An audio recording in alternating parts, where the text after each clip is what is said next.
পৃথিবীতে সবচেয়ে হতভাগা নারী বা পুরুষ হলেন তারা যারা অন্যের সামনে নিজের স্বামী, স্ত্রী বা নিজের পার্টনারের বদনাম করে।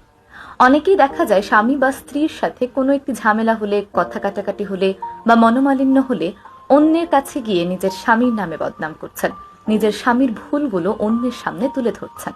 সেটা তার বান্ধবী হতে পারে কিংবা ওই স্বামীর ক্ষেত্রে তার বন্ধু হতে পারে। আমরা অনেক সময় অন্যের কাছে রাগের মাথায় এই কথাগুলো বলে নিজের রাগটা হালকা করতে চাই, রাগ প্রশমিত করতে চাই। কিন্তু আপনি যখন আপনার বন্ধুর কাছে, আপনার বান্ধবীর কাছে আপনার স্বামী বা স্ত্রীর নামে বদনাম করছেন, তার ভুল জিনিসগুলো ধরিয়ে দিচ্ছেন, তখন একটি সময় পর দেখবেন আপনার সেই বন্ধু বা বান্ধবী আপনাকে সেই কথা বলে খোঁটা দিচ্ছে, খোঁচা দিয়ে কথা বলছে। তখন কিন্তু সেই জিনিসটি আপনার সহ্য হবে না। বস্তুত পৃথিবীতে সকল মানুষেরই ভালো এবং খারাপ দুটো দিক আছে। তেমনি আপনার পার্টনারেরও কিন্তু যেমন খারাপ দিক রয়েছে, তেমনি তার অনেক ভালো দিকও রয়েছে। প্রয়োজনে তার ভালো দিকগুলো তুলে ধরুন, ভালো দিকের প্রশংসা করুন, কিন্তু তার খারাপ দিকগুলো, খারাপ গুণগুলো কখনোই অন্যের সামনে তুলে ধরবেন না। তাহলে আপনার এই দুর্বলতাটিকে অন্য মানুষ আঘাত করার জায়গা হিসেবে বেছে নেবে।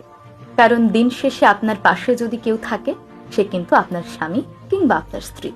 অর্থাৎ আপনার বিপদে আপদে, ভালো সময়ে খারাপ সময়ে আপনার সঙ্গী হিসেবে কিন্তু আপনার স্বামী বা স্ত্রী সবসময় থাকবে।